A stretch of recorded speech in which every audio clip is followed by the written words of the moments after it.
Selamat siang,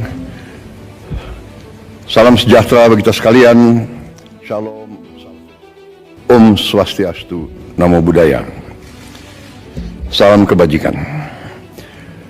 Pada siang hari ini, tanggal 17 Februari 2025, baru saja saya pimpin rapat kabinet terbatas bersama Menteri-Menteri Perekonomian Kabinet Merah Putih. Kita telah membahas perkembangan ekonomi, saya diberi update, saya diberi laporan perkembangan oleh Menteri Perekonomian. Saya sangat gembira bahwa perekonomian kita terkendali, inflasi kita salah satu terendah saat ini di dunia. Pertumbuhan kita juga diperkirakan tetap di atas rata-rata dunia. Hampir semua sektor berjalan dengan terkendali, walaupun perkembangan geopolitik dunia penuh ketidakpastian.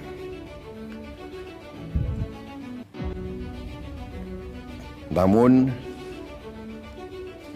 ketahanan ekonomi kita cukup tangguh. Masih banyak tantangan, masih banyak kesulitan, tapi kita mampu mengendalikan. Di bulan-bulan akan datang kita akan lihat semakin kuatnya perkembangan ekonomi kita. Terutama hari ini kita ambil keputusan tentang devisa hasil ekspor sumber daya alam kita. Pemanfaatan sumber daya alam Indonesia harus dioptimalkan untuk kemakmuran bangsa dan rakyat, baik melalui pembiayaan pembangunan, perputaran uang di dalam negeri, peningkatan cadangan devisa, stabilitas nilai tukar. Selama ini dana devisa hasil ekspor kita, terutama dari sumber daya alam, banyak disimpan di luar negeri, di bank-bank luar negeri. Dalam rangka memperkuat dan memperbesar dampak dari pengelolaan devisa hasil ekspor sumber daya alam, maka pemerintah menetapkan peraturan pemerintah nomor 8 tahun 2025, di mana pokok substansinya adalah sebagai berikut. Pertama, pemerintah menetapkan bahwa kewajiban penempatan devisa hasil ekspor sumber daya alam dalam sistem keuangan Indonesia akan ditingkatkan menjadi 100% dengan jangka waktu 12 bulan sejak penempatan dalam rekening khusus DHE SDA di dalam bank-bank nasional. Ketentuan ini berlaku untuk sektor pertambangan kecuali minyak dan gas bumi, perkebunan, kehutanan, dan perikanan. Untuk sektor minyak dan gas bumi dikecualikan dengan tetap mengacu pada ketentuan PP nomor 36 tahun 2023. Dengan langkah ini, di tahun 2025, devisa hasil ekspor kita diperkirakan bertambah sebanyak 80 miliar dolar Amerika. Karena ini akan berlaku mulai 1 Maret. Kalau lengkap 12 bulan, hasilnya diperkirakan akan lebih dari 100 miliar dolar. Selain itu, pemerintah juga memberi ruang bagi eksportir untuk tetap menjaga keberlangsungan usahanya dengan mengizinkan para eksportir tersebut menggunakan DHE SDA yang ditempatkan dalam rekening khusus untuk penggunaan sebagai berikut. 1. Penukaran ke rupiah di bank yang sama untuk menjalankan kegiatan operasional dan menjaga keberlangsungan usahanya. 2. Pembayaran dalam bentuk valuta asing atas kewajiban pajak, penerimaan negara bukan pajak dan kewajiban lainnya kepada pemerintah sesuai peraturan perundang-undangan.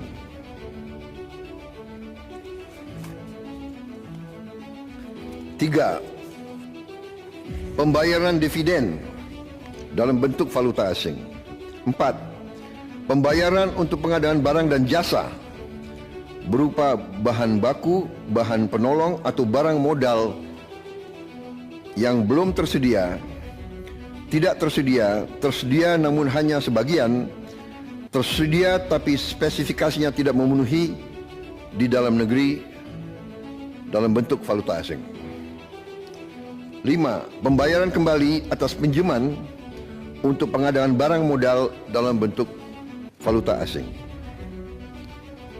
Selanjutnya, dalam pasal ini telah diatur pula penerapan sanksi administratif berupa penangguhan atas pelayanan ekspor bagi yang tidak melaksanakan peraturan pemerintah ini. Selanjutnya, pengaturan kewajiban penempatan DHE SDA terhadap komoditas sektor pertambangan minyak dan gas bumi tetap mengacu kepada PP nomor 36 tahun 2023. Ketentuan masa berlaku ditetapkan pada tanggal 1 Maret 2025. Dan selanjutnya, pemerintah akan terus menerapkan kebijakan-kebijakan strategis untuk mendorong pertumbuhan ekonomi kita.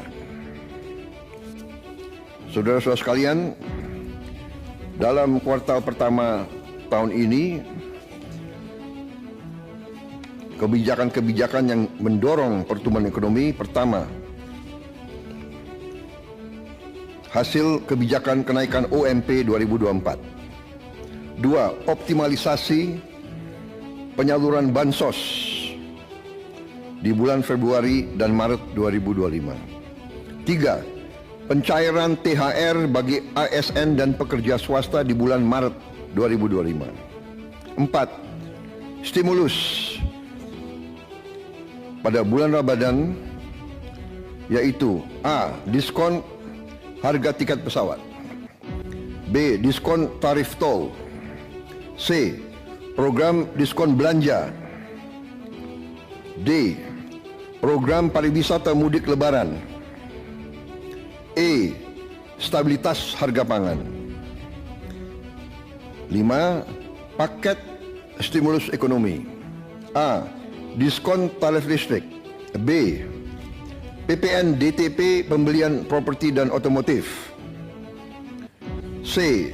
PPN BM DTP otomotif, elektronik vehicle dan hibrida, D. Subsidi pajak DTP motor listrik, E. PPH DTP sektor padat karya. 6. Optimalisasi program makan bergizi gratis. 7. Optimalisasi penyaluran KUR.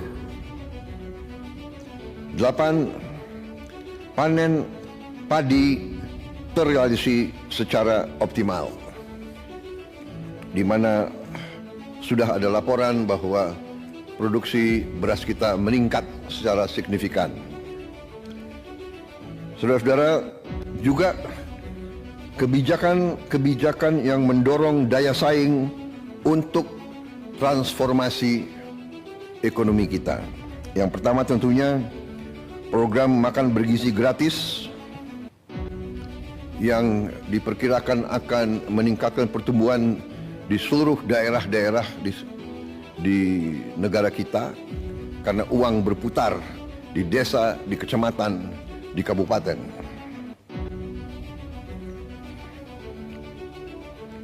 Dua, program ketahanan pangan dan energi berjalan terus. 3. Optimalisasi pengelolaan BUMN kita.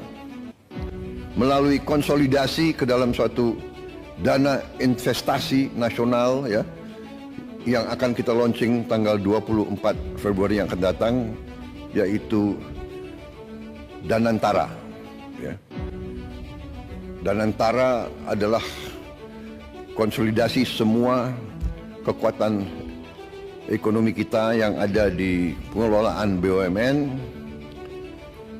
Itu nanti akan dikelola dan kita beri nama Danantara, Daya Anagata Nusantara. Daya artinya energi, kekuatan, Anagata masa depan, Nusantara tanah air kita. Jadi artinya Danantara ini kekuatan ekonomi, dana investasi yang merupakan energi, kekuatan masa depan Indonesia. Kekayaan negara dikelola, dihemat untuk anak dan cucu kita. 4. Kebijakan FLPP untuk melaksanakan program 3 juta rumah murah, pengendalian inflasi. 5. Pembangunan kawasan industri dan KEK. 7. Revisi PP 5 tahun 2021 untuk kemudahan berusaha.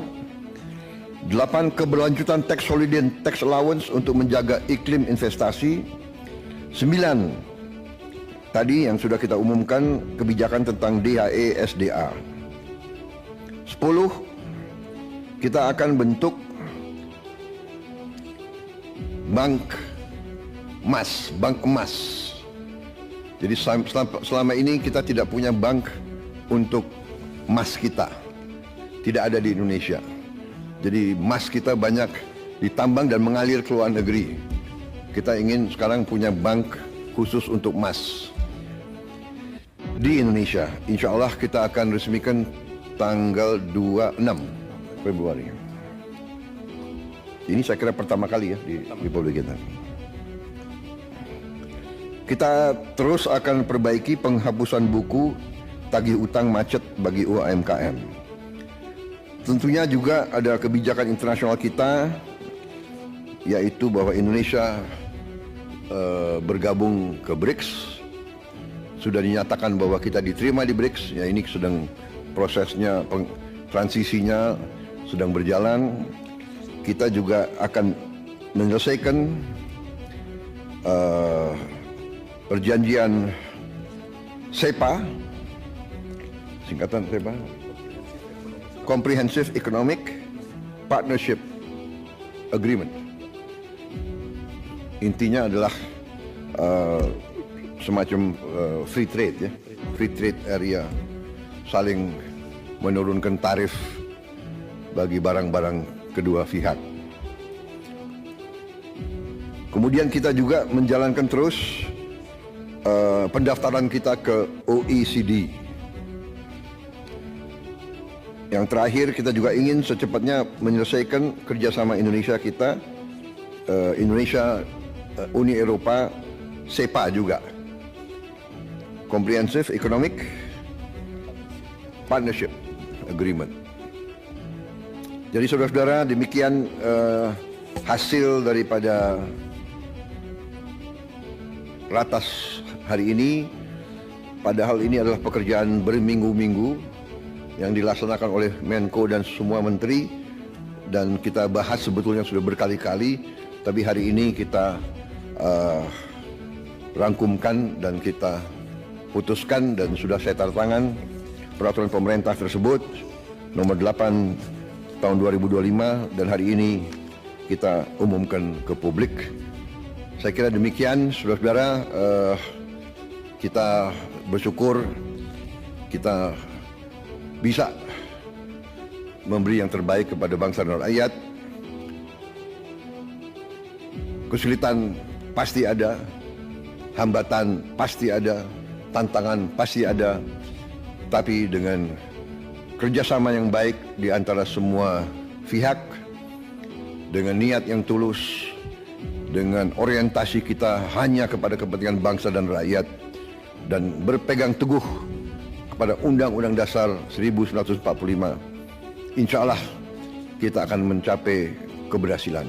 Kita akan menjadi semakin kuat di bulan-bulan dan tahun-tahun mendatang. Terima kasih. Wassalamualaikum warahmatullahi wabarakatuh. Salam sejahtera bagi kita sekalian. Om Santi Santi Santi Om. Namo Buddhaya. Selesai.